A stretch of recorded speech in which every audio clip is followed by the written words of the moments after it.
suis très contente d'avoir pu venir pour parler avec vous et vous voir. À cause de cette situation, je n'ai pas pu venir avant. Et je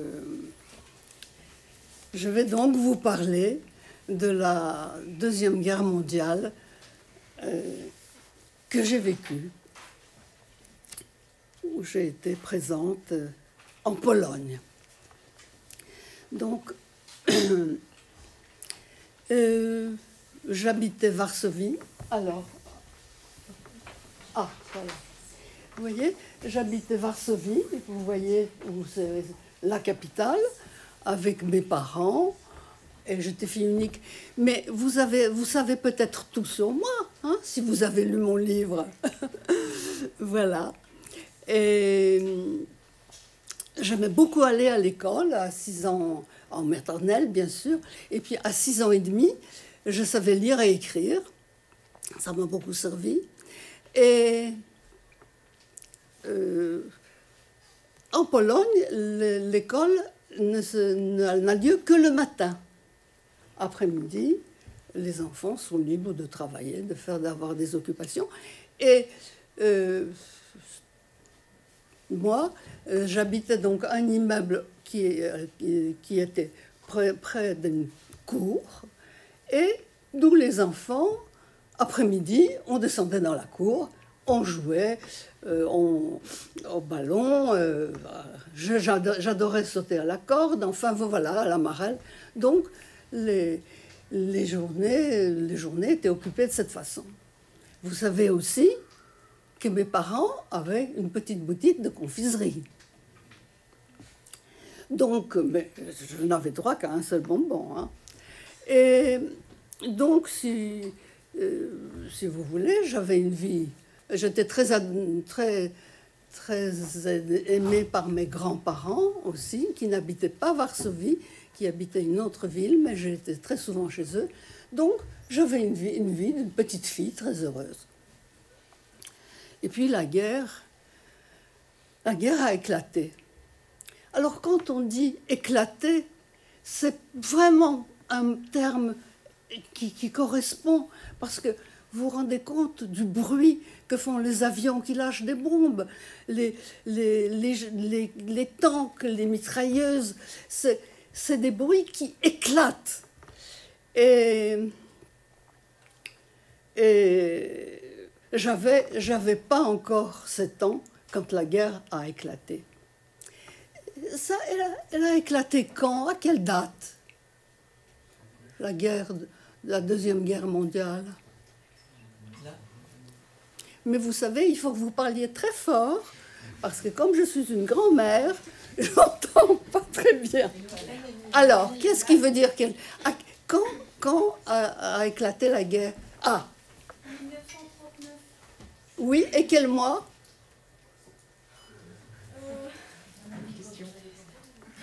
Bonne question. Eh bien, je vais vous dire, le 1er septembre 1939.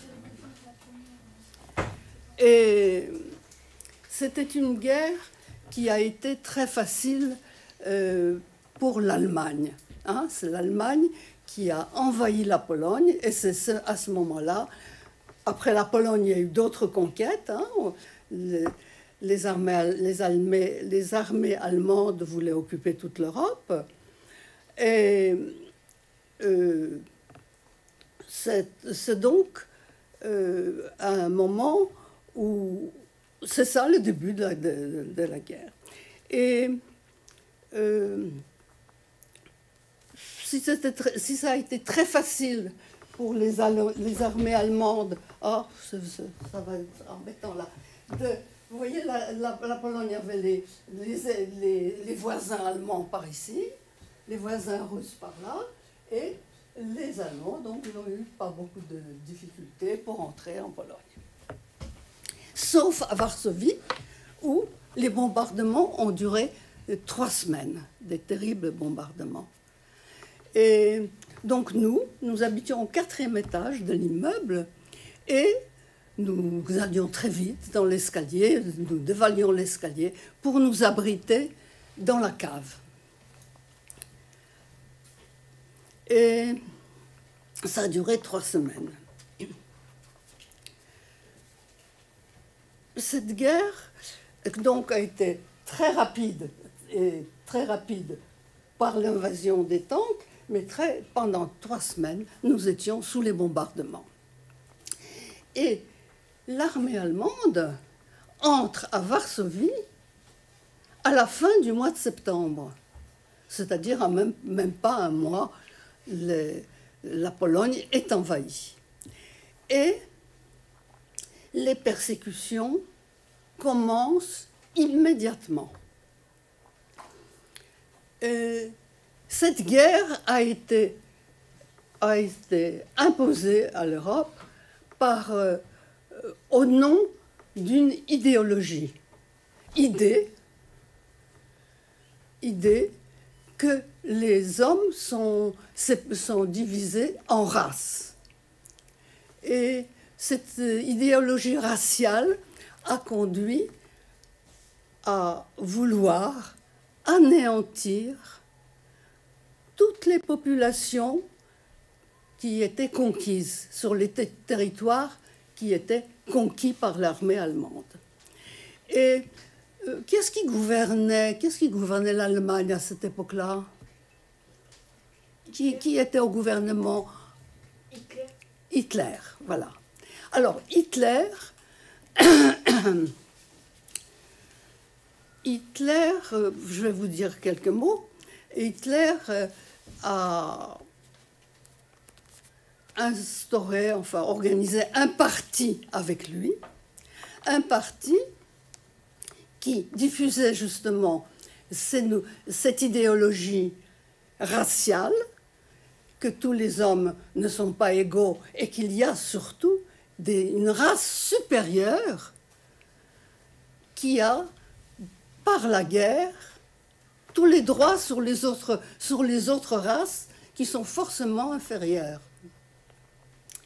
Alors, la race germanique, c'est-à-dire la race allemande, elle va envahir, par la guerre, envahir l'Europe et éliminer, oui c'est ça, vous comprenez bien, éliminer les populations autochtones, les populations qui habitent, et instaurer dans cet espace qu'ils ont conquis un royaume où il n'y aurait qu'une race, que la race germanique. Ça devait se faire avec un... Et pour cela, il y a donc un parti qui a été créé, qui a été institué, le parti de Hitler, national-socialiste. En Allemagne, ça fait Nationalsozialismus. Et cela a donné nazi. Parce que vous connaissez le terme nazi, hein, bien sûr. Donc, quand je parle des nazis, ce sont les Germains, les Allemands, qui sont donc, ont fait partie de cet énorme projet et qui ont commis toutes les exactions. Donc il fallait éliminer les populations existantes. En Pologne, ça a été très brutal, et surtout très, très rapide. En Pologne, donc, l'armée allemande entre en septembre, fin septembre, et déjà, il y a eu des décrets. Et je voulais aussi vous dire un mot sur cette idéologie c'est très important parce que même si elle n'est pas sous cette forme actuellement, c'est quelque chose qui est très important à connaître. Et cette idée qu'il y a une race supérieure et qu'il y a des races inférieures, ça veut dire qu'il y a des hommes, des femmes, des êtres humains qui sont d'un côté ou de l'autre. Et au nom de cette guerre, oh, ils avaient donc la possibilité, par la violence la plus extrême, d'éliminer ceux qui étaient inférieurs.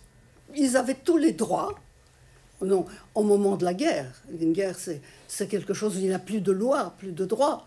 Et au moment de la guerre, ils avaient le droit donc d'exécuter, de tuer et faire travailler dans des conditions très difficiles les populations des territoires. Je vais vous dire aussi que le parti nazi, le parti de Hitler, le parti nazi, a pu gagner les élections en Allemagne en 1933. Et que donc Hitler, son parti et tous ses acolytes, a pu préparer cette guerre entre 1933 et le 1er septembre 1939. Et vous savez que les races, ça n'existe pas. N'est-ce pas, vous le savez? Nous sommes tous différents, mais nous avons tous les mêmes constantes biologiques dans le sang. Donc et pourtant, cette idéologie a amené la guerre et les grands malheurs. Bon, pour moi, la guerre, c'est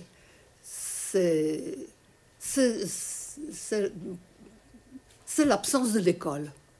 Parce que dès que les Allemands sont entrés, à Varsovie, donc, conquête de la Pologne, ils ont interdit l'enseignement pour les Juifs, ce qui est la race la plus inférieure. Pour les Polonais non juifs, l'enseignement du secondaire et de l'université. Ils pouvaient seulement aller à l'école primaire et professionnelle. Donc, les races, vous voyez ce que cette idéologie a tout de suite entraîné, la suppression de l'école en Pologne. Et puis moi, j'aimais aller à l'école, voilà. Mais je savais déjà lire et écrire, et j'ai vraiment beaucoup lu, très jeune. Et tout de suite aussi, c'est-à-dire en novembre, on a imposé un signe distinctif pour les Juifs. Et vous savez ce que c'est? Quel était ce signe? Oui? L'étoile de David. Je n'ai pas entendu. L'étoile de David. Et c'était, oui, un brassard avec l'étoile à 6 branches bleues. Oui, tu as raison. Et un jour, je vois mes parents qui portent un brassard blanc avec l'étoile à 6 branches bleues. Et puis, mais qu'est-ce que c'est? Eh bien, c'est un moyen, dans un premier temps, parce que bon, ils ont procédé par trois étapes, les Allemands nazis, de marquer la population juive. Comme ça, on distinguait les Juifs des autres pour ensuite les enfermer dans un espace clos. Et alors, ça, c'était pour les Juifs, mais immédiatement aussi, toutes les institutions polonaises, tous les grands savants, les professeurs, les enseignants, les artistes, ont été d'emblée fusillés. Il y avait des exécutions tout de suite dans la population, même dans la population non juive, pour que, dans cette race inférieure slave qu'étaient les Polonais, il n'y ait pas d'élite, il n'y ait pas de gens qui enseignent. D'abord, l'enseignement était interdit. L'enseignement moyen et supérieur. Donc, il y a eu tout de suite des exécutions, immédiatement, dans la population inférieure, les Polonais et surtout les Juifs qui devaient être exterminés en premier. Au nom de cette idéologie raciale où le peuple des guerriers, le peuple germanique, le peuple supérieur avait tous les droits sur les autres peuples. Et puis, aussitôt, il y a eu les spoliations. Spoliation, c'est un mot un peu... Ça veut dire supprimer ce que les gens, par la force, ce que les gens possèdent. C'est une espèce de vol, c'est-à-dire qu'on empêchait les gens qui possédaient des entreprises ou des magasins. On les éliminait et il y a des Germains donc qui arrivaient pour faire des affaires en Pologne, pouvaient s'en emparer et faire des affaires. Donc, spoliation, et ça, c'est absolument terrible à dire, parce que les Polonais ont été... Nous, les Polonais, nous avons été dépourvus de tout. On a tout amené pour envoyer en Allemagne, pour que l'Allemagne puisse continuer la guerre. Et c'était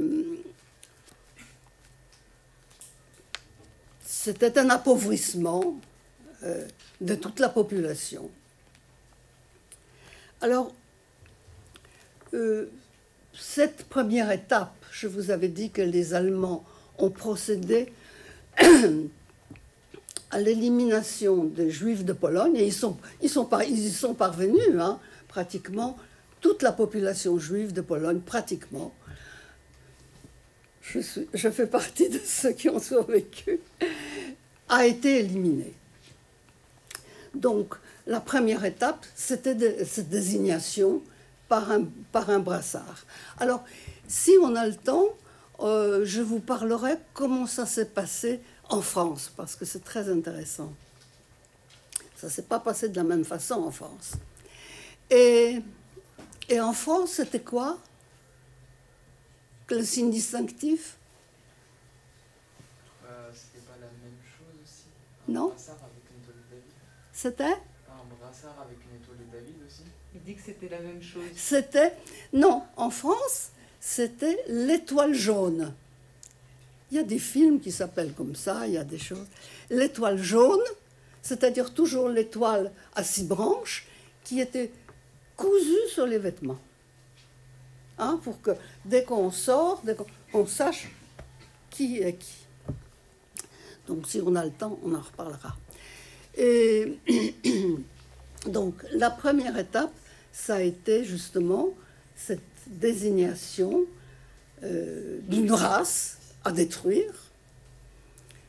Et ça a été facilité par le brassard. Et la deuxième étape, c'était la formation des ghettos.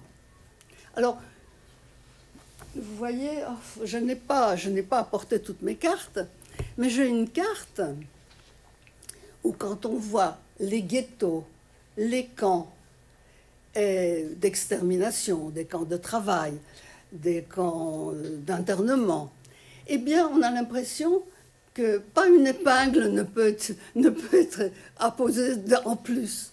L'espace est complètement complètement occupé. Et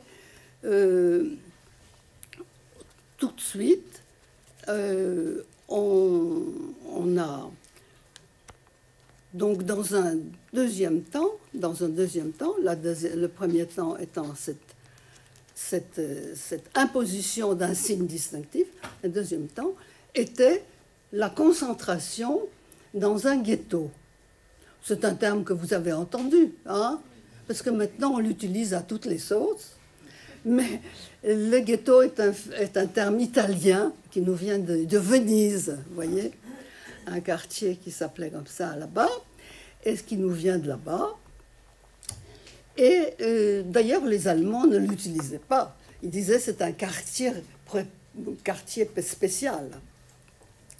Donc, nous avons été concentrés dans un grand espace et voilà. Voilà, merci beaucoup. Et voilà, donc je voulais vous... tout à l'heure,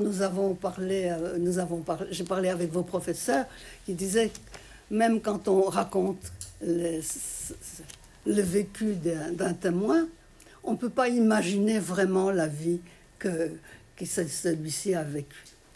Eh bien, vous voyez cette carte, elle montre le ghetto, donc le quartier que les Allemands ont imposé aux Juifs. Et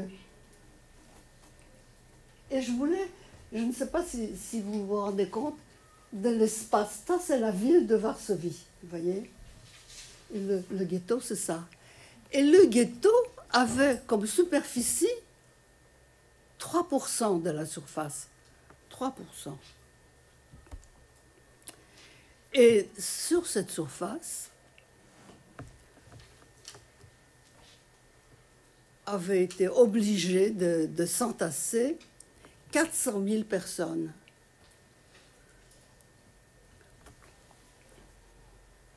« 400 000 Juifs qui ont été concentrés là. » Et là, vous voyez deux taches. Hein. Il y en a une grande, jaune. C'est moi qui l'ai coloriée. Hein. Ça, c'est une carte allemande, mais moi, je l'ai coloriée en jaune. Vous voyez, la grande tache et la petite tache.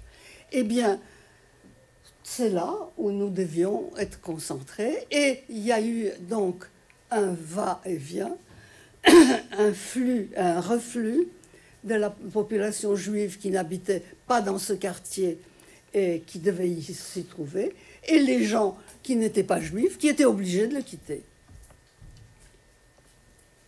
Alors, et pour que ça soit encore plus difficile, déjà c'était petit, il y en avait deux. Et les deux quartiers n'étaient pas reliés au début. Et ensuite, il y a eu une passerelle qui a été construite. Alors moi, je vais vous montrer où j'habitais. Eh bien, j'habitais environ par là, dans le petit ghetto. Alors, vous voyez, le grand ghetto et le petit ghetto. Et moi, avec mes parents, au 4e étage, nous habitions de l'immeuble, nous habitions à peu près par là, dans une rue qui s'appelait la rue Prosta. Prosta, ça veut dire droite. Je suis retournée à Varsovie et maintenant c'est devenu une autoroute. C'était une petite rue et c'est devenu une autoroute. Et notre maison où nous habitions a été incluse dans le ghetto, si bien que nous n'avions pas à déménager.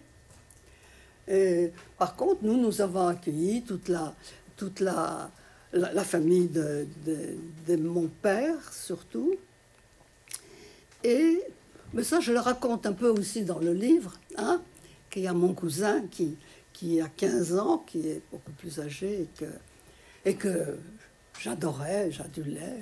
Il avait un album de timbres, enfin bon, il était formidable. Et ils sont venus habiter chez nous. Donc, je dois dire, oui, vous l'avez peut-être lu, que le fait que mon cousin soit avec moi, je trouvais que c'était vraiment très très bien d'avoir des matelas l'un contre l'autre par terre. Parce que, ça vous dit rien, mais vous voyez, 3% de la superficie de Varsovie, hein, qui doit absorber 400 000 personnes. Vous comprenez? Des foules entières. Et où est-ce que les gens allaient y séjourner? Alors nous avons eu beaucoup d'amis de mes parents et de la famille. Enfin, je dois dire que moi, ce dont je me souviens le plus, c'est de mon cousin. Et ça s'est passé, vous voyez, même pas un an après, oui, un an après, nous avons été enfermés en novembre 40 dans ce ghetto. Enfermés parce qu'ils ont fait construire par les Juifs un mur de 3 mètres qui entourait, donc vous voyez, il y avait un mur qui était là, et puis un autre qui était là. Il a été construit là. Donc, c'était, si pour moi, petite fille dans le ghetto, c'était le bonheur d'avoir mon cousin à côté de moi, c'était quelque chose d'affreux, et les gens vivaient dans des caves, dans des greniers, partout il y avait un peu d'espace. Donc, vous imaginez, alors ça aussi, il faut voir, vous imaginez le manque d'hygiène, le manque de commodité, il n'y avait pas d'électricité, il n'y avait pas de toilettes, c'était un moment où les gens vivaient dans de telles conditions que s'est propagé le typhus. Donc les gens tombaient malades. Et mon père a eu le typhus aussi. Et ce qui m'a marqué moi, hein, cet enfermement en dehors de mon cousin Yegé, c'était que nous devions nous nourrir en achetant la nourriture avec des tickets. Avec des tickets. Et alors là, je vais vous dire quelque chose, réfléchissez bien. Les Allemands faisaient venir de la nourriture qu'il faudrait donc acheter avec des tickets et qu'il fallait payer. Et ils ont imposé que nous puissions chacun avoir 480 calories par jour. Vous savez ce que c'est les calories, hein, pour mesurer la valeur des aliments. Par exemple, quand on mange du chocolat, c'est bon. Et c'est gras, ça donne de l'énergie, c'est bien. Et ça a beaucoup de calories. Et est-ce que vous savez combien de calories vous devez absorber pour grandir? Allez, tout le monde me dit. 1600, 1800. 1600, 1800. Bien. Mais vous devez en avoir encore plus. Parce que quand on grandit et puis quand on fait du sport, oui, il faut 2000, quelquefois 3000 ouais, calories, c'est ça. Donc, est-ce que vous voyez la différence, hein? 480, on m'a dit que c'est la valeur calorique d'un Mars. Voilà, on m'a dit ça. Enfin, moi, je ne l'ai pas vérifié, mais c'est ce qu'on m'a dit. Donc, vous voyez, avec un Mars, on devait vivre un jour un Mars. Et ce n'était pas des Mars, hein. C'était des pommes de terre, et c'était du pain, et c'était des choux. On n'avait pas de chocolat. Et Donc, le ghetto, c'est pas seulement cet entassement, c'est aussi la famine. Vous savez, quand on a faim, quand vous avez faim, le goûter qui arrive, votre Mars ou des brioches ou du pain simplement, quand on a faim et quand on peut manger, c'est quelque chose. Je vous le dis, quand on a faim et quand on peut manger, c'est merveilleux. Donc, je suis peut-être un peu...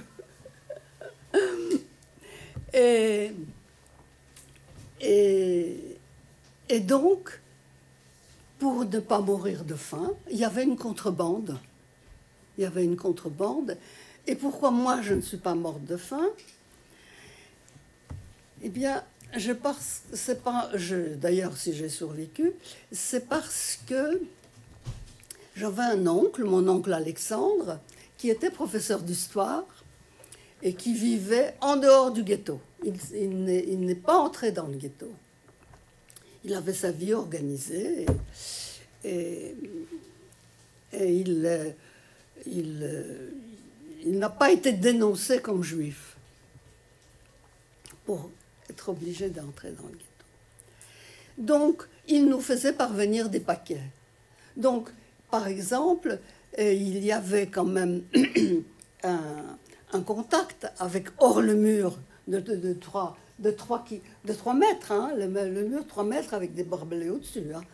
Donc, il y avait des contacts, il y avait des gens qui venaient. Il y avait, par exemple, je sais que c'était, on me l'a dit, qu'il y avait des policiers, justement, polonais, qui aidaient, et c'est par un policier que nous recevions des paquets de mon oncle. Et c'est pour ça que j'avais toujours faim, ça c'est vrai, mais que je ne suis pas morte de faim, comme c'était vrai dans le ghetto. Surtout les enfants qui n'avaient pas... Moi j'avais la chance, j'avais mes parents dans le ghetto qui s'occupaient de moi. Bon. Alors dans le ghetto, on s'est organisé, mais moi je vous voulais le dire rapidement parce que moi je ne l'ai pas connu. Il y avait des cantines. On a organisé des cantines, on a organisé l'enseignement, et puis il y avait des spectacles, il y avait des concerts, il y avait beaucoup de gens qui pouvaient chanter, jouer des instruments. Et donc, il y avait aussi une vie politique. Mais vous voyez, ça, je vous le dis parce que c'était vrai. Mais moi, personnellement, j'avais 8 ans quand le ghetto nous a été imposé. Donc, ce n'est pas moi, je n'étais pas résistante.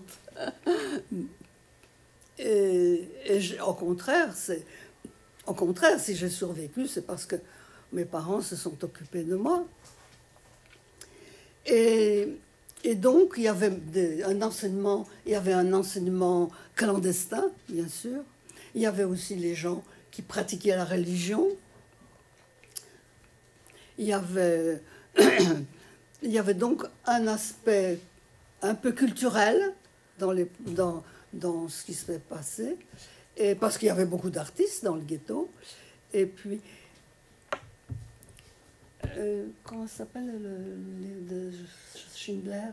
Est-ce que vous avez vu un film, La liste de Schindler, par hasard? Non? Vous n'avez pas vu. Bon. Eh bien, vous pouvez le voir, si vous avez l'occasion, parce que justement, c'est l'histoire d'un industriel allemand qui est venu faire des affaires dans le ghetto, mais de Cracovie, pas de Varsovie. Et il y avait aussi une activité politique, surtout il y avait beaucoup de partis politiques, et il y avait surtout des jeunes qui étaient dans cette situation difficile et qui qui essayaient de se regrouper, et puis de résister aussi. Par exemple, les jeunes aussi ont essayé de créer des cantines. On mourait de faim pour avoir... C'était très, très difficile. Je vous laisse penser à ça, que on avait tout le temps faim. Et quand on n'avait pas, comme moi, quelque chose à manger, bien on mourait de faim. Donc, il y avait des parties. Il y avait, si vous voulez, il y a encore un point sur lequel je voudrais insister. Les Allemands nazis organisaient ces discriminations, cette préparation à l'étape ultime, progressivement. Vous voyez, ils ont mis 1 an avant de nous enfermer dans un ghetto. Donc les gens changement de situation, changeant de satisfaction. Vous comprenez? Si vous déménagez, par exemple, eh ben c'est très nouveau, il faut s'impliquer, c'est difficile de déménager. Mais les gens qui étaient obligés de tout quitter pour être enfermés dans le ghetto, ils étaient désorientés, ils ne pouvaient pas... On était à 95% sans travail dans le ghetto. On avait faim. Et quand on a faim, on a moins d'énergie, hein, ça je peux vous le dire. Et on n'avait pas le droit de sortir du ghetto. On était tués, par exemple. On n'avait pas le droit. Et donc, c'était très difficile d'une mesure à l'autre de s'adapter.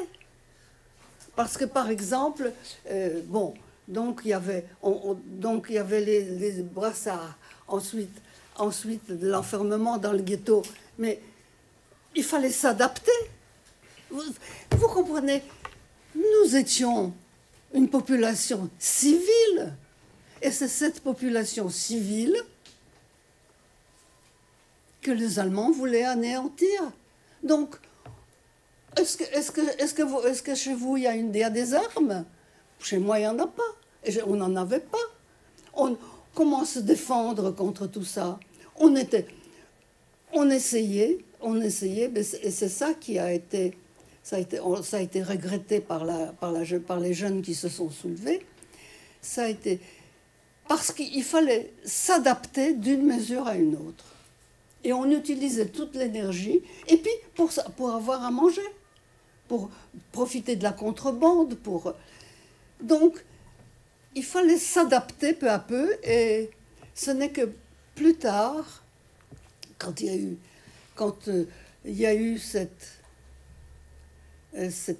s'appelle Grosse Action. Vous comprenez Grosse Action? Grosse, qu'est-ce que ça peut vouloir dire? Grande. Action, c'est de l'allemand, hein? Mais il n'y a pas de mot, en français. Dans la belle langue française, il n'y a pas de mot pour exprimer cela. Donc, action, ben c'est ça, la grosse action, une action énorme, voilà. C'est là quand ils ont commencé à déporter les Juifs du ghetto.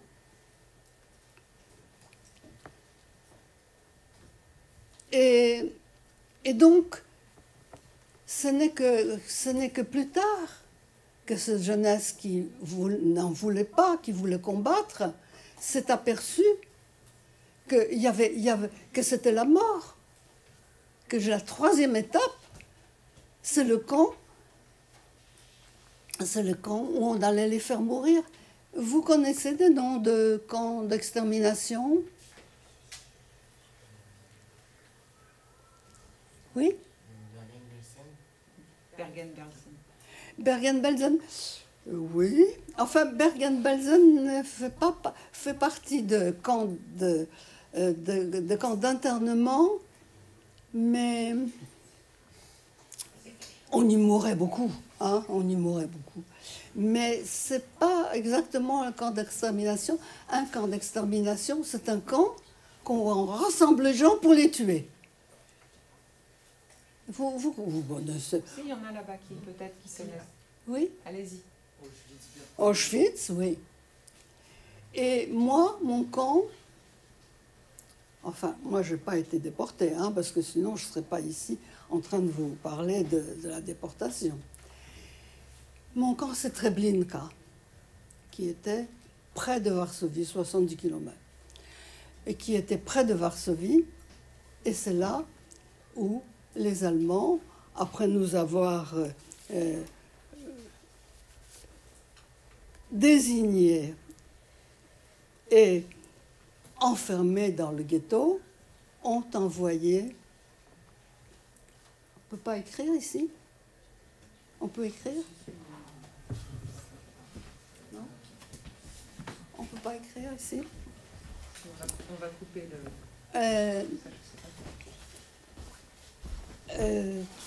Il y avait un camp, donc, où on a voulu envoyer, et on l'a fait. Oh, on l'a fait. Et on a envoyé 300 000 personnes qui allaient y être tuées. Et ce camp s'appelle...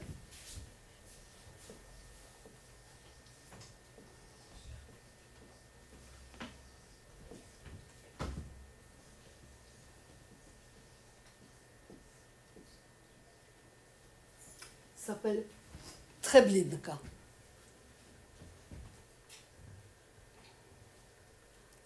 Et c'est pendant cette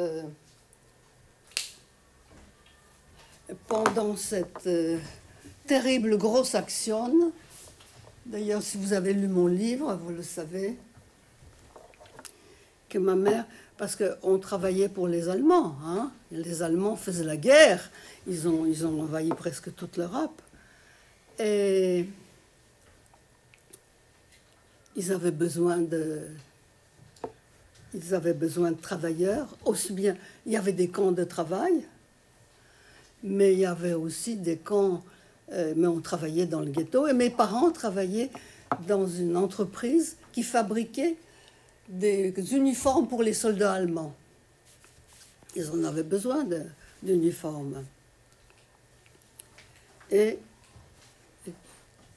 les gens, on a été, il y a eu des rafles, donc, mais je le décris peut-être dans mon livre, donc je ne veux pas recommencer, parce que c'est difficile pour moi. Et on y travaillait en deux pauses, 12 heures le jour et 12 heures la nuit. Et mes parents se relayaient, ils restaient auprès de moi. L'un restait avec moi, l'autre allait travailler. Et je vous l'ai dit que ma mère est partie travailler le 5 septembre. Le 5 septembre. Et le 6 septembre, elle est partie travailler pour la nuit. Et le 6 septembre, elle n'est pas revenue. Donc, vous voyez, pour moi, Treblinka, c'est ça, c'est mon camp.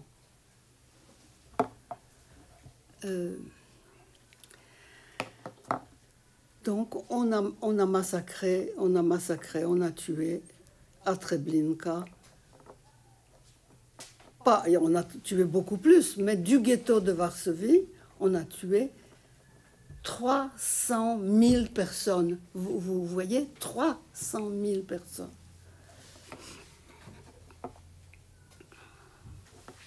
Et après cette grosse action et la disparition de maman,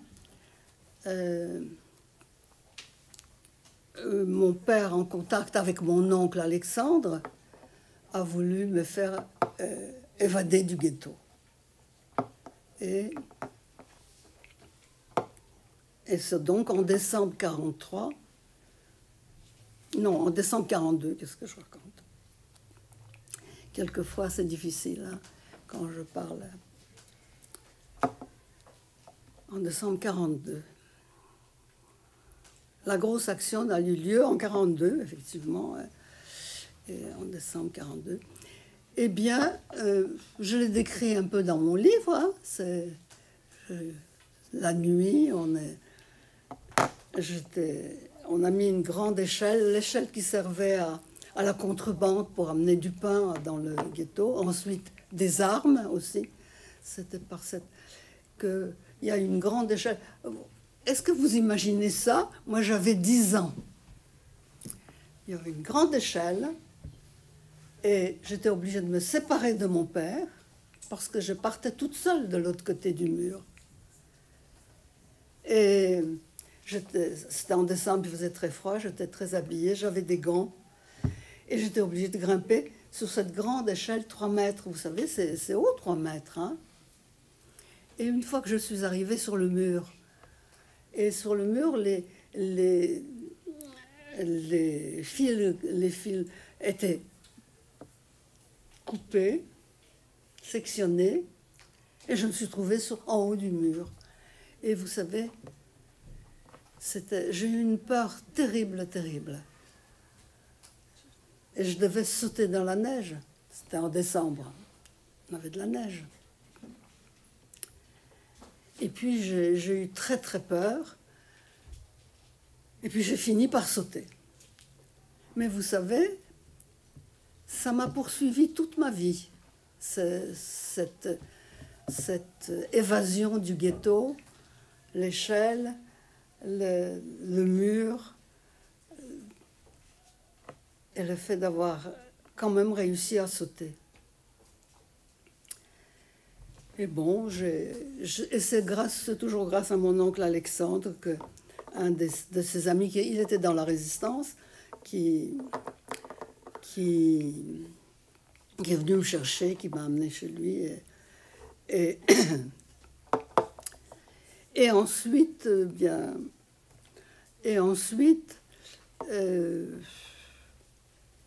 je n'ai pas pu rester longtemps. Et alors, quand mon père m'expliquait qu'il fallait que j'aille toute seule, j'avais 10 ans, aller toute seule la nuit, quelque part, chez des gens que je ne connaissais pas, qui ne me connaissaient pas, qu'on ne savait pas ce qui allait se passer. Eh bien, mon père m'expliquait que, d'abord, l'oncle Alexandre le fera sortir aussi du ghetto, et ça fut d'ailleurs vrai. Et puis, que là-bas, j'aurais à manger. Le fait de savoir que j'aurai à manger, et qu'il me rejoindra. Je l'ai revu, mais nous n'avons plus jamais habité ensemble. Mais le fait que j'aurai à manger, ça m'a beaucoup encouragée de sauter du mur. Et effectivement, c'était absolument extraordinaire. J'ai mangé et je n'avais plus faim après, chez ce couple. Un couple très gentil. Et je me souviens très bien de ce que j'ai mangé.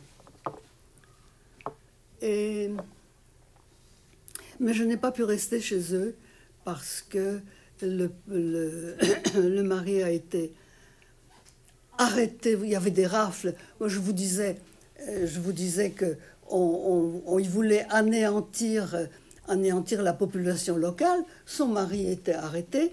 Il était envoyé travailler. Il y a eu 2 millions 500 peut-être, qui ont été attrapés comme ça et envoyés en Allemagne pour travailler dans des conditions incroyables. Peu sont revenus. Ça c'était pour aller travailler, mais beaucoup, au point de vue politique, ont été arrêtés et envoyés à d'autres camps. Et donc je n'ai pas pu rester chez lui parce que le mari a été arrêté dans une rafle. Et j'ai beaucoup vagabondé d'un endroit à un autre. Comme je vous disais, je n'ai plus jamais habité avec mon père. Et je crois, parce que je ne suis pas sûre, que je ne l'ai revu que 3 fois. Alors ça, c'était donc en décembre 42, quand je me suis évadée. Et lui, il a pu s'évader aussi. Il y avait aussi des gens qui allaient travailler du ghetto, qui allaient travailler à des travaux extrêmement pénibles de devoirie, enfin, avec juste leurs mains et des pioches. Enfin, c'était quelque chose de terrible, la façon dont on faisait travailler les gens. Et on ne nourrissait pas, les gens mouraient. Et donc, il a pu aussi s'évader et nous n'avons plus jamais habité ensemble. Et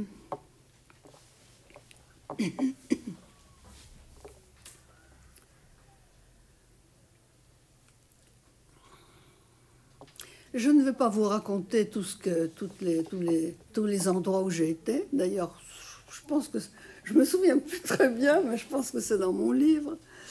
Et de toute façon, c'était très très difficile et très dangereux. Et puis, à la fin, et je voulais encore vous dire quelque chose à quoi je n'ai, le soulèvement du ghetto de Varsovie auquel je n'ai pas participé, parce que j'étais déjà de l'autre côté. Et puis, je ne pense pas qu'à 10 ans, j'aurais pu faire quelque chose. Et les jeunes, les jeunes du ghetto, et il y en avait qui avaient 14 ans, hein, il y en avait. Bon, moi j'ai étudié ça et j'ai écrit des livres là-dessus, mais j'ai parlé d'un qui avait 14 ans. Et ils ont préparé un soulèvement qui a eu lieu en avril 43. Donc, vous voyez, moi, j'étais déjà plus dans le ghetto, hein, en avril 43. Mon père non plus. Ils ont organisé un soulèvement et avec des armes qu'ils ont pu introduire dans le ghetto ou fabriquer même. On a fabriqué des cocktails Molotov dans le ghetto. Donc moi, j'ai vécu, alors là, j'étais dedans, au soulèvement, parce que il y a eu 2 soulèvements en Pologne contre les Allemands nazis. Il y a eu le ghetto de Varsovie et il y a eu d'autres ghettos où s'y sont soulevés aussi, mais il y a eu un soulèvement national en Pologne à Varsovie. Et là, j'y étais, j'étais à ce moment-là. Et les Allemands ont vaincu le ghetto en l'incendiant, et c'est ce qu'ils ont fait aussi pour le soulèvement de Varsovie en août 1944. Oui, donc ça a été très... Bon, finalement, il y a des gens qui m'ont accepté, parce que quand on était chassé de Varsovie, il y a des gens qui m'ont accepté. J'étais à la campagne. Mais moi, tout ce que je voulais, c'est retrouver mon père. On m'avait dit que maman a été envoyée dans un camp. Bon, bien sûr, j'avais 10 ans. Qu'est-ce que c'est qu'un camp? Moi, je ne sais pas. Mais enfin, un camp, je pensais qu'elle reviendra, bien sûr. Mais mon père, je l'avais vu à Varsovie déjà, de l'autre côté du mur. Et je me suis dit, il va être là. Je vais le retrouver après la guerre. Eh bien, ça a été vraiment terrible que j'ai perdu sa trace, ainsi que celle de mon oncle Alexandre, et je ne sais pas. Mais enfin, pendant le soulèvement de Varsovie, en août 1944. Donc mon après-guerre a été très difficile. Écoutez, je pense que j'ai assez parlé et que peut-être ça sera mieux si on puisse parler des questions que vous me poserez, des choses qui vous intéressent plus particulièrement, ou simplement des questions. N'est-ce pas Elsa? Tiens, il y en a une là-bas.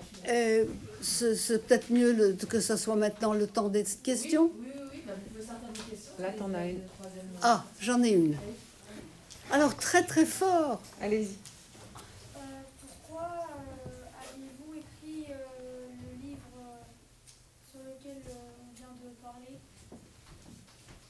Pourquoi avez-vous écrit le livre sur lequel tu viens de parler? Eh bien, parce que c'est l'Éducation nationale qui m'a demandé d'écrire ce livre pour l'école primaire, pour le CM2. Parce que, vous savez, c'était pas tellement connu, et donc pour que les enseignants puissent avoir un modèle, puissent voir comment une petite fille a vécu la guerre et qui a survécu, bien sûr. C'est pour ça que je l'ai écrit. On me l'a commandé. Oui. Avez-vous des images ou des sons qui vous reviennent parfois en tête? Est-ce que tu as des images ou des sons qui te reviennent parfois en tête? Oui. Oui. Ouais. Et vous savez, c'est très difficile pour moi de venir témoigner. Ça me demande...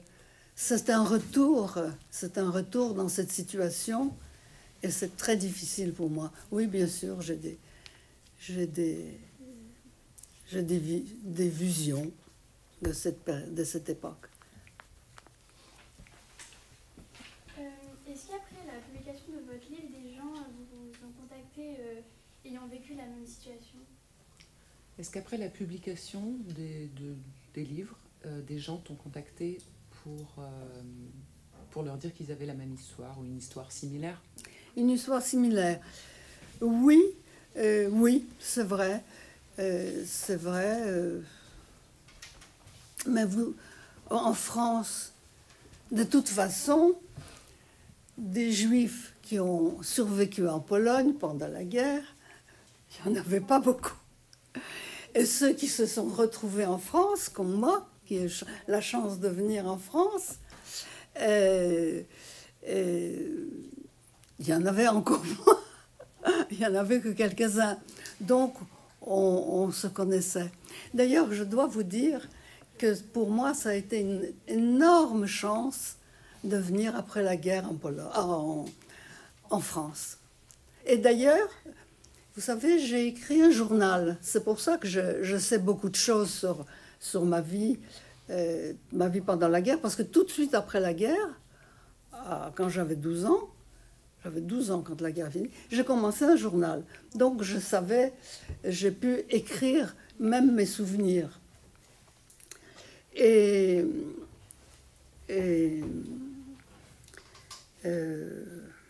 sais plus ce que... Des gens qui ont vécu la même c'est chose ça. Dans des pays. Donc, oui. Donc, nous nous connaissions un petit peu. Hein. Puis alors, j'ai été demandée à parler, etc., à des réunions, pas seulement par des enseignants, mais aussi dans des réunions. Et je dois dire que ça a été vraiment ma grande chance de venir en France, parce que j'ai rencontré une telle sympathie. Je pense que tous les enseignants à qui j'ai eu affaire ont été tellement compréhensifs, tellement attentifs à moi.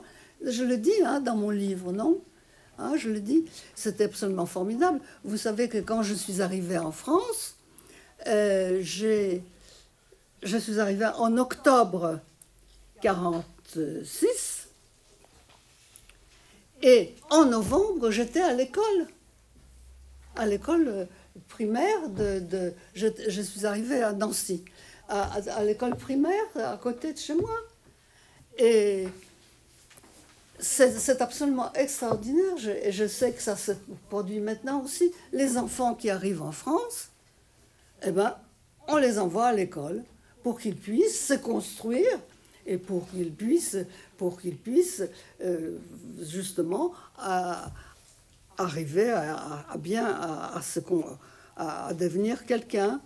Et donc moi, arrivé en ne sachant que 2 mots de français, merci et bonjour, eh bien, je suis allée à l'école et c'est pour ça que j'ai beaucoup aimé mon livre pour le CM2, parce que j'ai été mise à l'école. Et en 1946, j'avais 14 ans. Et la directrice de l'école rurographe, elle a accepté une fille de 14 ans en CP donc j'étais avec des enfants de 7 ans. Et pendant 1 an, grâce à l'école, j'ai un peu appris le français.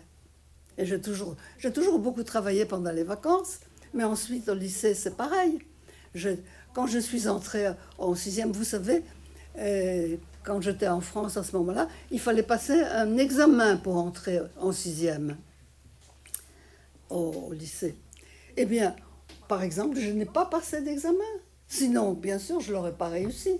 On a accepté une petite fille qui... On a fait pour moi quelque chose qui était formidable. On m'a accepté sans examen. Et ensuite, je la raconte peut-être dans mon livre, comme j'ai sauté les classes. Enfin, on m'a toujours aidé, tous les enseignants m'ont toujours aidé à faire des études. J'ai eu aussi une bourse pour continuer mes études à l'université. Et vous voyez, ça, pour moi, la venue en France, ça a été une grande chance. Et puis vous voyez, je suis même devenue écrivain. Alors, j'ai publié 8 livres. Hein. Donc, je voulais le dire parce que c'est vrai, parce que c'est absolument vrai, et que grâce à l'école, grâce à l'enseignement, j'ai pu le faire. Oui. Comment réagissez-vous maintenant à ce passé douloureux? Non, Comment réagis-tu à ce passé douloureux maintenant? Comment je réagis, tu vois, j'essaye de réagir en faisant, tu comprends? Quand je me suis aperçue que on avait besoin de renseignements, tu vois, ce que je raconte, par exemple, de ce livre que j'ai écrit pour le CM2, eh bien, pour qu'on se rende compte comment on a vécu. C'est pas seulement un apprentissage livresque. C'est pas seulement le fait de raconter, d'apprendre l'histoire. C'est aussi comment elle a été vécue. Et j'ai compris. D'abord, mon premier livre a été écrit pour mes parents, parce que ça m'a... Bon, et ensuite j'ai écrit. Et puis une fois qu'on a commencé, on continue. Et puis là, j'ai écrit un livre aussi pour vous, qui s'appelle L'errance d'Oleg Lerner. Alors ça, c'est une histoire d'un garçon pendant les guerres. Alors, j'en ai apporté des livres. J'en ai apporté quelques-uns, j'en avais pas beaucoup. J'avais pas beaucoup, donc peut-être que vous pourrez vous en procurer. Donc,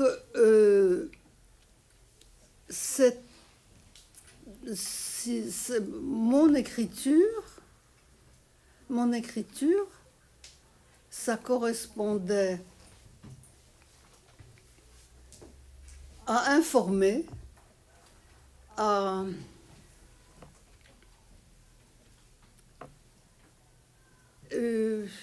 pour qu'on n'oublie pas aussi.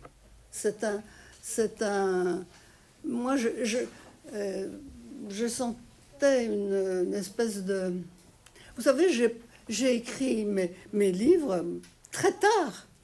J'ai commencé à écrire un livre à 50 ans. Hein, j'étais un jeune auteur quand ça a été publié. Donc, vous comprenez, je n'ai pas pu le faire tout de suite.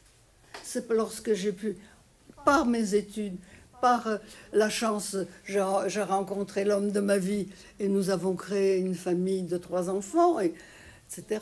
Donc, c'est grâce à ça, c'est grâce à ma construction intérieure que j'ai pu écrire des livres. Mais c'est toujours très difficile, parce que je m'y retrouve dedans. Voilà. Merci. Oui. Comment avez-vous rencontré votre mari? Comment avez-vous rencontré votre mari? Ah, écoutez, c'est ma grande chance. Eh bien, écoutez, comme les choses sont bizarres, hein, j'étais monitrice dans une colonie et la directrice m'a dit « Oh, ben tu habites Nancy ?» Et il y a ma nièce qui est là-bas. Et bon, je suis allée voir sa nièce, elle était mariée, on a beaucoup sympathisé. Puis un jour, elle m'a invitée avec des amis, et clac! Voilà comment je l'ai rencontrée. Vous aviez une question, je crois. Non, il n'y a plus. Si. Vous avez dit qu'il y avait 95% des personnes qui travaillaient pas.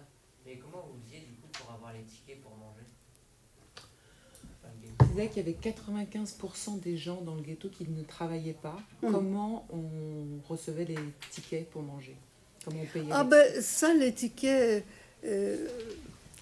c'était organisé. Eh bien, les Allemands ont organisé la famine dans le ghetto.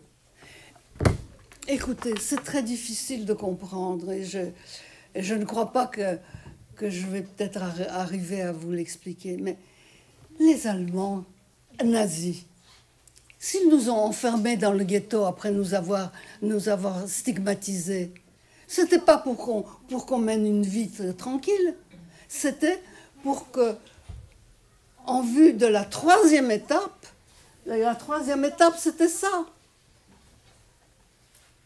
Et donc, comment est-ce qu'on peut amoindrir l'énergie, amoindrir les hommes?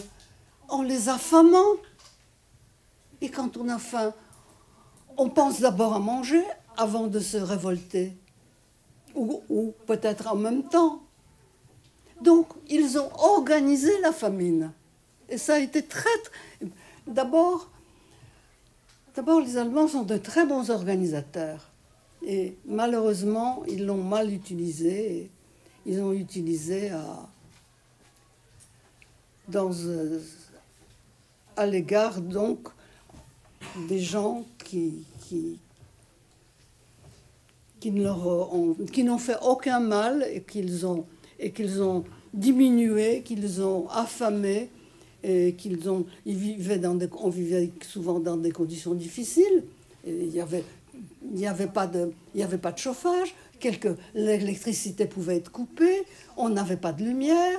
Vous comprenez, tout était fait pour amoindrir la volonté de se soulever, de combattre.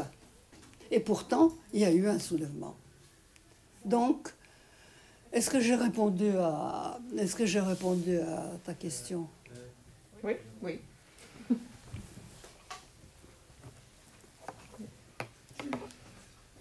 Comment réagit votre famille en lisant votre livre? Votre famille? Livre. Votre Oui, famille? votre famille. Comment a réagi la famille en lisant ton livre? Alors, ça c'est une question intéressante parce que moi, je n'ai pas voulu parler à mes enfants de mon passé. Vous comprenez? Si une mère a un tel passé, si elle l'étale à ses enfants, enfin c'était mon avis, hein, et les enfants le prennent à leur compte. Et je ne voulais surtout pas que mon passé influence mes enfants. Voilà. Donc, je ne leur ai pas parlé. Et j'ai été très protégée par ma belle-mère qui disait « Oh Larissa, il ne faut pas lui parler de la guerre. » Et par contre, s'il me posait des questions précises, bon, parce qu'il y a l'actualité, et puis bon, eh bien, je répondais précisément. Hein, vous voyez la différence, hein, quand il me demandait. Alors, en fait, et c'est toi qui as raison, ils ont su vraiment mon passé quand j'ai écrit mon premier livre. C'est vrai, c'est là où ils l'ont su. Par contre, mes petits-enfants, ils étaient tout à fait au courant. D'abord, je suis allée dans les classes, dans leurs classes en troisième et en première ou terminale, je ne me rappelle plus. Bon, en terminale peut-être. Et j'ai donc mes petits-enfants étaient au courant tout de suite. Je vais vous raconter quelque chose d'amusant. Enfin, et chez ma fille aînée, il y a 2 garçons, Alexandre et Thibaut. Et nous nous voyons très très souvent. Et un jour, on était là. Et puis, Thibaut devait avoir 6 ans, et l'autre 8 ou 9. Bon, Thibaut dit, mais grand-mère, où sont tes parents? Parce qu'ils avaient des grands-parents du côté du papa, mais du côté de la maman, il n'y avait pas. Et d'ailleurs, je trouve que c'était formidable qu'il se soit aperçu où sont tes parents? Où sont mes grands? En fait, c'était la question. Où sont mes grands-parents? Et comment ça se fait que j'en ai pas? Et Alexandre lui a répondu, mais tu sais bien, ils sont morts dans les gaz mortels. Donc, mes petits-enfants étaient tout à fait au courant. Et ils se renseignaient l'un l'autre. Voilà. C'est ça qui est bien. Ça a répondu ou... Voilà. Ouais. Donc. Oui. Avez-vous encore aujourd'hui un brassard avec l'étoile bleue? Est-ce que tu as tout... Non. Ah, très bien. Ah, voilà une bonne question. Oh, Et voilà. Et puis écoutez, je vais revenir un petit peu sur ce qui s'est passé en France là-dessus. Je vous disais que tout ce qui s'est passé en Pologne a été plus brutal et plus rapide. Donc, hein, on nous a imposé le signe distinctif en novembre 1939. En novembre 1939.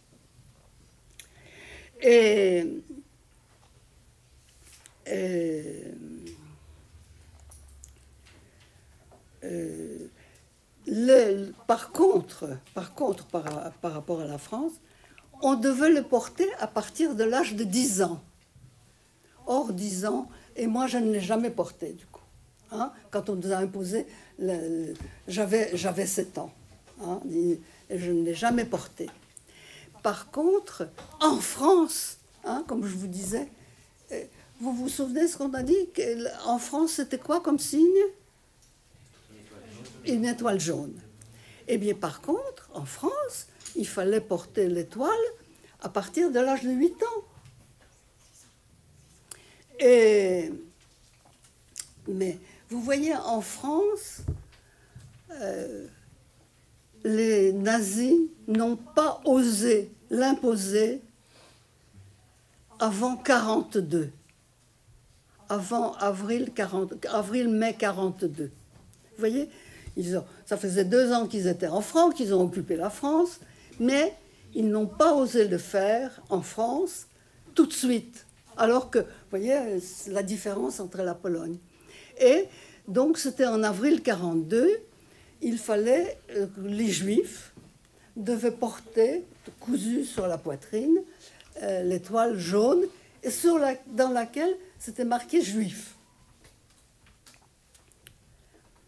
Et ce jour-là, le premier jour, il y a eu des jeunes, beaucoup de jeunes, qui ont fabriqué des étoiles jaunes et dans lesquelles c'était inscrit Jojo, Juju, Jazz, je ne sais plus, enfin tout ce qui peut commencer par J. Et ils sont allés manifester j'allais dire à Varsovie, à Paris. Eh bien, ils ont été arrêtés et mis en prison. Et il y a eu un film qui a été... Non, vous n'avez pas connu ce film, Chantal? Il y a eu un film, parce que Chantal, j'étais dans sa classe quand elle était enseignante. Et c'était un film, justement, un cinéaste s'est intéressé à ces gens, à ces jeunes. Donc il en restait encore, parce que le film a dû être fait il y a 10 ans peut-être. Et c'était un film sur ces jeunes qui ont été enfermés en prison, qui étaient enfermés, et qu'on a gardés en prison. Enfin, on a fini par les libérer. Et ils devaient porter un placard, aussi sur la poitrine, comme une insulte, comme quelque chose d'horrible, comme quelque chose qui est inadmissible. L'ami des Juifs. Et c'est un très joli film. C'est vrai, on le passe pas. Et donc, en France, vous voyez, il y a eu tout de suite une réaction. Bien sûr, c'est toujours les jeunes qui prennent le devant. Et ça, j'ai vu ce film et je trouve que c'est tout de suite on a compris que ça pouvait pas se faire, qu'on n'avait pas le droit de faire des choses comme ça. Alors comment faire? Parce qu'il y a la police, il y a l'armée allemande qui est là, mais ils l'ont fait de cette façon. Voilà, je suis très contente d'avoir eu le temps de vous le raconter. On a le temps Oui, ça va. Oui. Comment voyez-vous le monde aujourd'hui par rapport à lorsque vous y étiez petite? Comment voyez-vous le monde d'aujourd'hui comparé à quand tu étais petite? Écoute, je peux pas, je suis désolée de vous dire que je suis extrêmement déçue. Extrêmement perturbée, bouleversée par le monde d'aujourd'hui.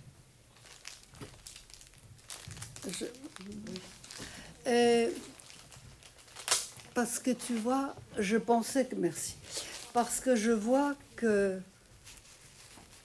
après la guerre, on n'insultait pas les Juifs. Et pourquoi est-ce qu'on insulterait des Juifs? Il n'y en avait plus. En Pologne, il n'y en avait plus. En France, la France n'a pas... Il y a eu énormément de gens et il y a eu peu déportés de France à Auschwitz. Il y en a eu quand même. Mais il y en a eu 76 000. Alors qu'en Pologne, vous avez une idée? En Pologne, vivaient environ 3 millions de Juifs. Et pratiquement tous ont été déportés. Donc, ou tués, ou assassinés, massacrés, enfin bon. Donc, je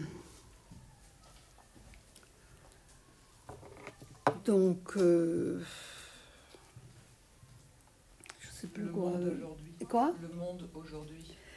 Donc, on a pensé que ce monde-là va disparaître et que jamais on ne retrouvera, jamais rien ne recommencera. Eh bien, Eh bien, j'ai vu dans ma rue écrit « Mort aux Juifs ». Il y a eu... Donc, si vous voulez, c'est cette idéologie, vous voyez, cette idéologie que les nazis ont introduite, de la race, des races inférieures. Et bien, vous voyez, je trouve qu'on s'y retrouve. Pourquoi les Juifs seraient différents des autres? Il y en a des bons et des mauvais, c'est sûr. Mais en quoi sont-ils tellement différents qu'on veut les tuer? Eh bien, malheureusement, ça... C'est une question qui me préoccupe beaucoup. Vous voyez, ça me trouble beaucoup. Je pense que nous sommes tous différents. Mais nous sommes tous semblables. Et les étrangers ou d'autres le sont aussi. Je ne pensais pas qu'il y aura de telles manifestations, de telles oppositions, de tels slogans, que ça reviendrait. Voilà. Moi, je ne suis pas très contente. Hein. Oui. Quand vous êtes arrivé en France, vous avez essayé de retrouver de la famille? Quand tu es arrivé en France, tu as essayé de retrouver de la famille? Ah ben, si nous sommes arrivés en France, parce que j'ai été retrouvée en Pologne par la sœur de ma mère. Ils étaient 3 aussi. Il y avait la sœur, il y avait 2 sœurs et un fils. Eh ben, mon cousin, c'était mon oncle, c'était le frère de ma mère, Alexandre. Et donc,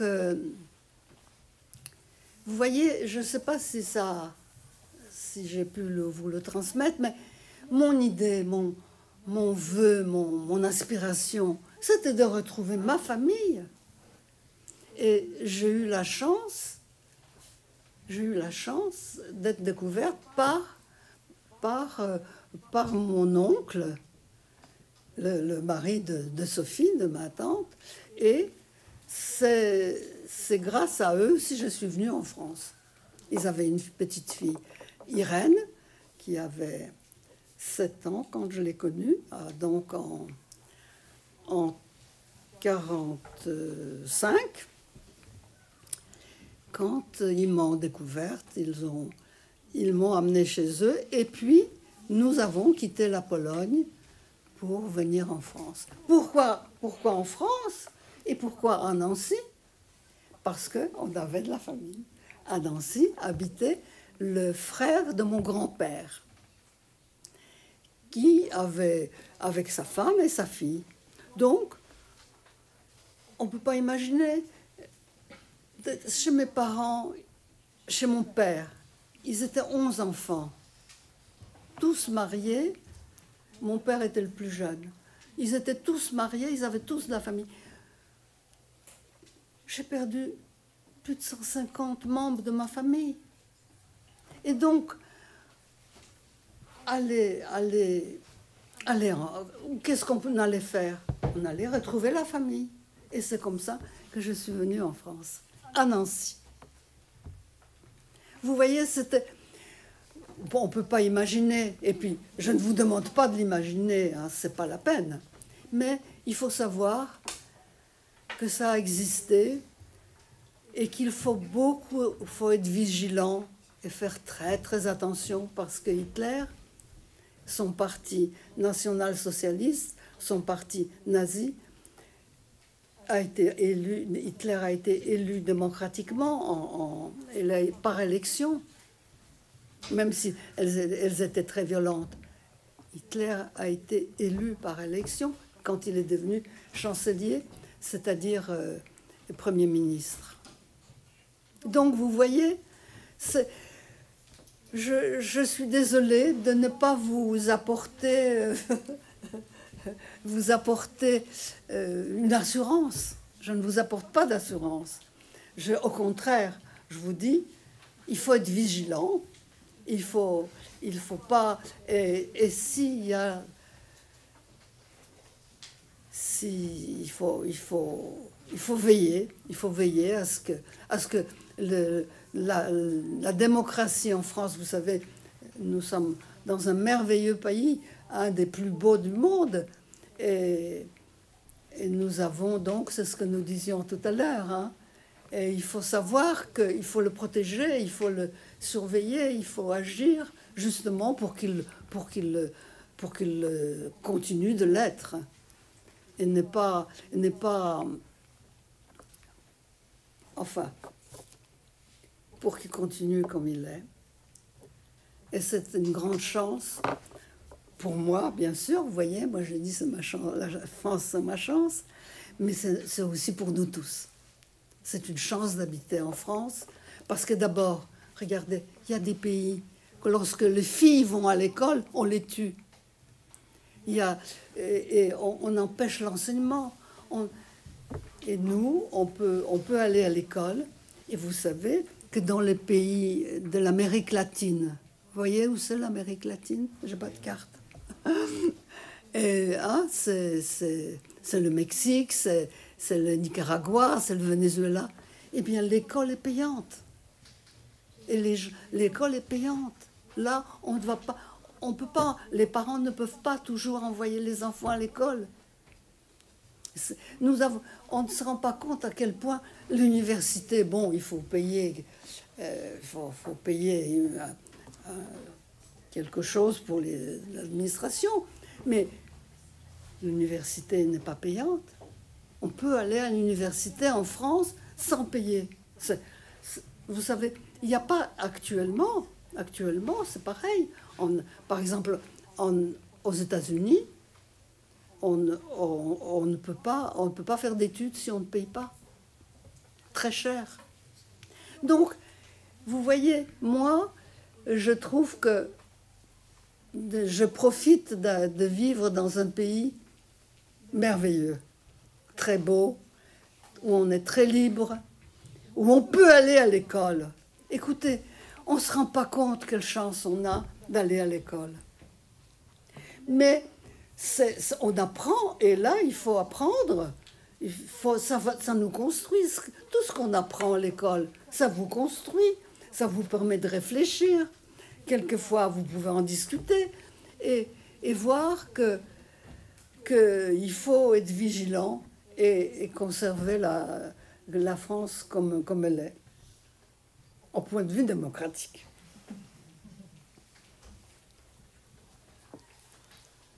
Est-ce que vous êtes retourné à l'emplacement où était le ghetto de Varsovie et quelles sont vos impressions maintenant?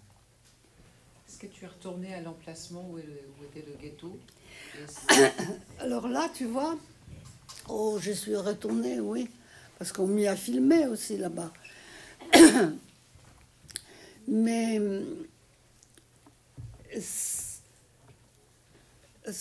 vous voyez, le soulèvement du ghetto de Varsovie en avril 1943, le soulèvement de la ville de Varsovie en août 1944 a laissé Varsovie en ruine. Donc,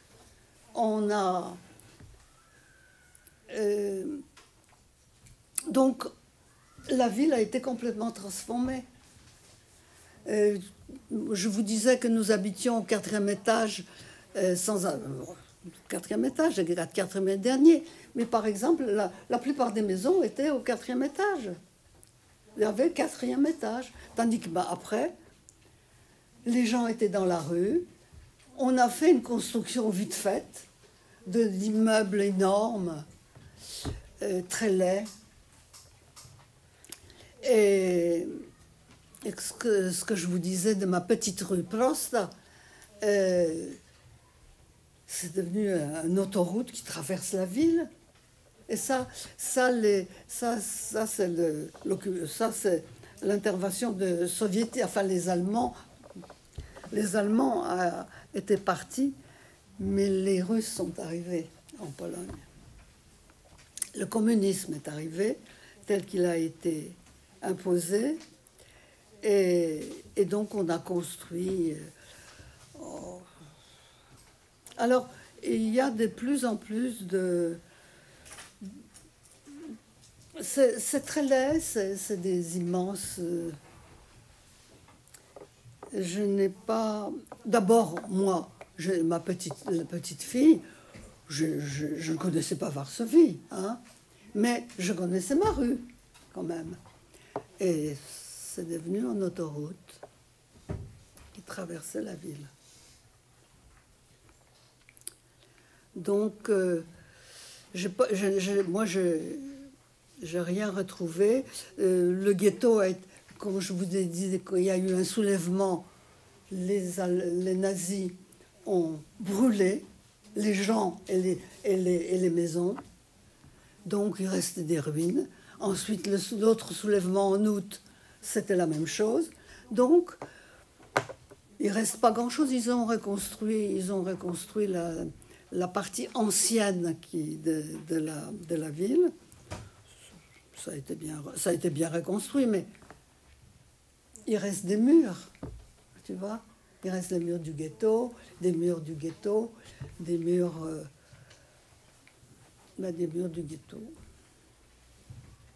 Mais il reste rien.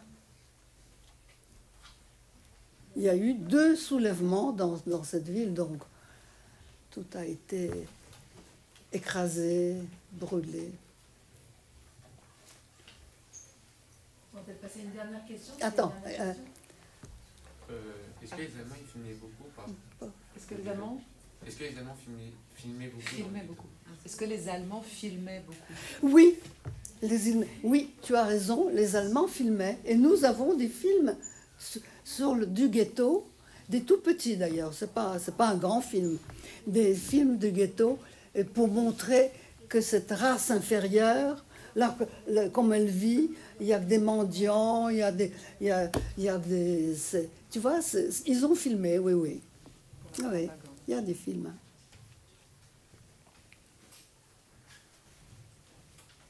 Alors, la dernière. C'est la dernière. Vous avez connu ou pas les combats entre l'URSS et l'Allemagne? Vous avez connu les combats entre l'URSS et l'Allemagne? Ah oui, alors ça, nous étions déjà enfermés dans le ghetto, parce que les nazis ont conclu un accord, les Allemands, Hitler a conclu un accord avec les Russes, qui à l'époque ça s'appelait soviétique. Et ça c'était... Vous avez la carte, la première carte? Ils l'ont tous. Ah ben vous l'avez la carte. Voilà, vous l'avez celle-là. Vous l'avez celle-là. Eh bien, les Allemands et les Soviétiques, enfin les Russes, ont conclu un accord le 22 août 1939. 22 août. Qu'est-ce que ça vous dit, ça? Oui. C'était près du 1er septembre. Hein? Ils ont conclu un accord. Une semaine avant le 1er Les Allemands septembre. qui étaient là, les bons voisins, ils ont conclu avec les Russes un accord 28 août 1939. Et on avait dit qu'ils ont attaqué la Pologne le 1er septembre. Vous voyez? Donc, Hitler se gardait, il savait qu'il ne serait pas attaqué, il pouvait attaquer lui, mais il ne serait pas attaqué de ce côté-là, puisqu'il a conclu cet accord. Et puis, il a changé d'avis. Il a voulu occuper toute l'Europe, hein, avec son idée de transformer, de tuer d'éliminer les populations pour qu'il y ait des Germains, des Allemands partout. Eh bien, il a attaqué les Russes le 22 juin 1941. Vous savez, il faut savoir des dates. Il faut savoir quelques dates. On ne peut pas tout savoir, mais il faut savoir. Et là, il y a eu donc la guerre à l'Est davantage. Il était déjà là. Hein, il était déjà là. Il a attaqué la partie qui était occupée par les Russes et il a continué jusqu'à Moscou. Stalingrad, ça vous dit quelque chose? Hein? Eh bien, la Stalingrad, c'était la première défaite des Allemands, de l'armée allemande, en février 42? 43, pardon. Vous voyez, heureusement que vous êtes là. En 43, donc, le Stalingrad. Et moi, j'ai un souvenir personnel de cette... Parce que mon père, à cette époque, est venu me voir. Je vous ai dit que je l'ai vu 3 fois à Varsovie, après m'être évadé du ghetto. Eh bien, mon père m'a apporté la nouvelle. Il a dit, tu sais, les Allemands ont été vaincus à Stalingrad. Oh, la guerre va finir. Moi, c'est comme ça. C'est ça que je sais. Qu'est-ce qui m'a posé cette question? Et c'est toi. Et c'est comme ça que j'ai su qu'il y avait cette guerre, qu'il y avait donc cette attaque et que Stalingrad n'a pas été conquis par les Allemands. C'est comme ça que je sais de la guerre russo-allemande qui a commencé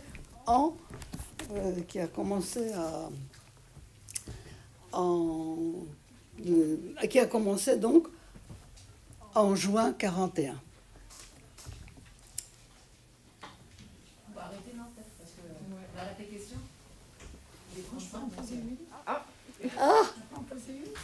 Une dernière. Est-ce que vous avez eu l'occasion de retrouver en Pologne, puisqu'on a parlé que vous étiez revenu en Pologne et Varsovie, les familles chez qui vous aviez été cachés, en quelque sorte, dans Varsovie?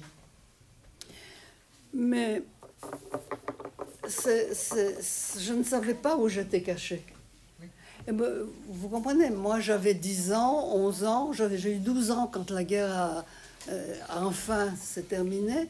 Donc, on ne me disait pas chez qui j'étais, on ne me disait pas le nom des gens, on ne me disait pas où j'étais, parce que si j'étais, ça j'aurais pu l'être, attrapé par la Gestapo, par la police allemande, eh bien, pour que je n'ai pas à le dire, je ne sais pas. Je ne sais pas du tout. Mais de toute façon, tout a été ruiné. Tout ce que vous avez quand même repris, ce sont des familles qui ont repris contact avec vous, je crois. Comment? Il y a finalement des familles juste de ce moment-là, de cette époque-là, avec qui tu as été Alors en contact. moi, effectivement, est-ce que vous savez ce que c'est que les justes, le nom qu'on a donné? Est-ce qu'il y en a qui savent? C'est pas quelque chose qui est très... Eh bien, on a donné le nom de juste à ceux qui, pendant cette guerre, ont aidé les Juifs. Par exemple, moi, comme je vous ai raconté l'histoire de ce monsieur qui est venu me chercher au mur, mais j'ai perdu sa trace. Et je vais vous raconter une très jolie histoire à la fin. Voilà, on va terminer là-dessus. J'ai été... Donc, c'est un titre très honorifique, et à Paris et dans toutes les villes, à Paris, il y a tout un panneau dehors, dans la rue, où chacun peut lire les noms des gens qui ont sauvé, qui ont gardé, qui ont abrité des Juifs pendant la guerre. Parce que c'était très dangereux. Non seulement on était tués, mais aussi on tuait les gens qui habitaient à côté, on tuait les gens. Il y avait une espèce responsabilité collective que les Allemands nazis ont imposée, ils pouvaient tuer les gens de tout l'immeuble à condition, parce que quelqu'un gardait dans l'immeuble un juif ou une petite fille juive. Donc, j'ai été dans une famille d'une dame qui avait 3 filles et un fils, mais le fils n'habitait pas avec eux. Il y avait 3 filles et son mari était mort un peu avant. Et cette femme a réuni ses enfants en demandant est-ce qu'ils accepteraient qu'une petite fille juive soit cachée chez eux. Et ils ont dit oui. Et le fils aussi était venu. Et donc je suis allée chez eux et la dernière avait 15 ans. Donc, et sa mère a dit à Elena, parce qu'elle s'appelait Elena, cette jeune fille, tu la traites comme si c'était ta petite sœur. Et elle a été gentille avec moi. Parce qu'elle allait à l'école primaire, mais elle allait à l'école professionnelle de couture, elle me cousait des choses. Enfin, j'étais vraiment très très bien traitée dans cette famille. Et puis j'étais obligée de la quitter parce que il y avait, je sais pas, il s'est passé quelque chose, donc j'étais obligée d'aller ailleurs. Et jamais je n'ai eu un endroit aussi, comment dirais-je, aussi favorable, qui m'était aussi favorable. Et puis, en novembre 2009,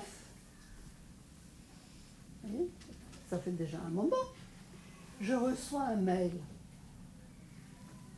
Connaissez-vous le nom de mon oncle Alexandre? Alors moi, j'ai cru qu'il a survécu. C'était en 2009, hein. J'ai cru que c'était lui qui... Eh bien non, c'était justement un membre de cette famille, d'Elena. C'était le petit-fils d'Elena, qui avait 30 ans, et à qui elle lui racontait mon histoire. Et qu'est-ce qu'il a fait? Il a pris son ordinateur, et puis il a dit, tu te souviens du nom de cette fille? Et par mes livres, il m'a trouvé. Et ils sont venus me voir, il a amené sa grand-mère, sa mère, sa petite sœur et sa copine. Ils sont venus tous me voir à Paris. Et puis depuis, nous avons des relations de famille. Puis ils viennent chez moi, et moi, nous aussi, toute la famille est allée chez eux, enfin pas chez eux, mais enfin en Pologne pour les voir. Donc, si vous voulez, je n'aimais pas aller en Pologne. J'allais quand j'accompagnais des enseignants, et puis j'allais aussi pour le film, ouais, quand on filmait. Et puis il y avait, bon, enfin, bref, je n'aimais pas aller en Pologne parce que j'avais rien à y faire. En Pologne, pour moi, c'était le vide. Et grâce à cette famille, j'ai trouvé la famille, et eux aussi, ils ont une famille en France. Et l'un disait, c'est ma sœur de Paris. Donc, ma vision de la Pologne a forcément changé, puisque maintenant j'ai de la famille en bas.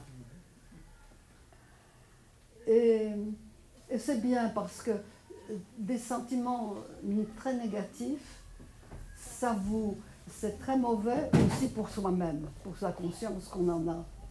Et donc, pour moi, la Pologne, maintenant, a les yeux d'Elena. Écoutez, je crois que vous voyez, il y a quand même des jolies choses dans la vie. Et nous allons peut-être terminer là-dessus. Qu'est-ce que vous en pensez?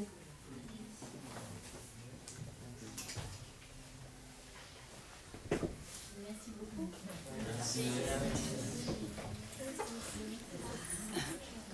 Mais tiens, j'ai pas bu d'eau. Non, je suis là en boire un peu. J'ai pas bu. Alors maintenant, je bois à votre santé.